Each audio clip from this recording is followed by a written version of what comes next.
Artwork from inmates at Virginia jails goes on display. Alexandria, Virginia. AP, after 2 months in an art class taught by a volunteer artist, Francis Ramirez rediscovered in jail the artistic talents he had as a teenager. He is one of about 55 Fairfax County inmates in an art class whose work is on display at the Torpedo Factory in Alexandria. The program is run by resident artist Kelly Shallard Sincock and is one of more than 100 programs at the county's jail aimed at helping to rehabilitate inmates and teach life skills. Shallard Sincock said that a manager at the Torpedo Factory asked about displaying the inmates' artwork and that she jumped at the chance. The artwork is on display July 20 through August 31. They are beyond excited, Shallard Sincock said of the inmates. They're so enthusiastic to get to show the work they're doing. Since last spring, Shallard Sincock said, she has taught more than 200 inmates at the jails in Fairfax County and Alexandria. Inmates can sign up for the class as long as they have good behavior and attendance, and it has become so popular that 24 inmates are on a waiting list. Shallard Sincock said the program began after she approached Alexandria jail officials in spring 2017 about beginning an art program. She had heard about a similar program at the former Lorton prison. She then expanded her program in the fall to the Fairfax jail, which is operated by the Fairfax County Sheriff's Office. Some inmates were reluctant at first, but Shallard Sincock said she was undeterred. She spends up to 20 hours a week volunteering at the 2 jails, working with art supplies donated by friends and organizations. One of the lessons she says she tries to reiterate in her 1.5-hour classes is that art is similar to life in that, we make mistakes in art and we make mistakes in life. You make a mistake and you work through it, she said.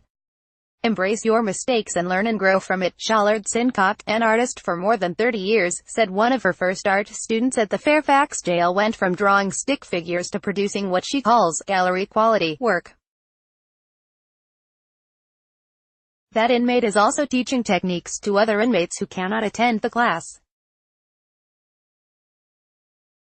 Another student suggested that Shallard Sincock become a tattoo artist because they make more money, more than what Shallard Sincock is paid to be here. Shallard Sincock explained that she was a volunteer. Her students looked at her in shock. One asked, "Not get paid? Why would you do that?" Shallard Sincock responded, "Because I care about you guys and I like you. And, of course, because I love art." The students were quiet for a moment. Then, Shallard Sincock said, one of the students who had been listening said, "You say you come here because you like us. Well, because you do this, you make us like ourselves." Although there is little empirical evidence of the rate of success or recidivism of inmates, experts say anecdotally that such classes help inmates with coping skills. Jails usually face no costs, since volunteers typically lead the classes. "Almost anything you do is going to be helpful to some people," said June Tangney, a clinical psychology and criminology professor at George Mason University who studies inmates. With art, there's actual therapy in being able to express yourself and get in touch with emotions that many people in jails aren't in touch with, in a safe environment with a caring member of the community. Tangney said inmates often do not recognize that some of those who help run rehabilitation and therapy programs in jails are volunteers from the communities to which the inmates will someday return. When they recognize that volunteers are taking time to teach and help, she said, they tend to rethink the idea that other people on the outside care about people like them, and that means a lot. For Ramirez, 34, of Reston, the art class has been a chance to reconnect with an activity he enjoyed as a teenager. "It's helped me be in the moment," he said. "It takes me away from this place.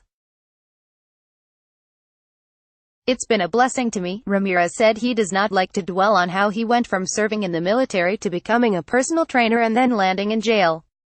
He is nearing the end of a 3-year sentence on charges of child abuse and neglect. Ramirez said his criminal history is behind me. "I made a mistake, and it was a very great mistake that hurt some people," he said. In addition to the art classes, Ramirez said, he has learned skills including yoga and anger management, as well as developed a greater understanding of the effect crime has on a victim.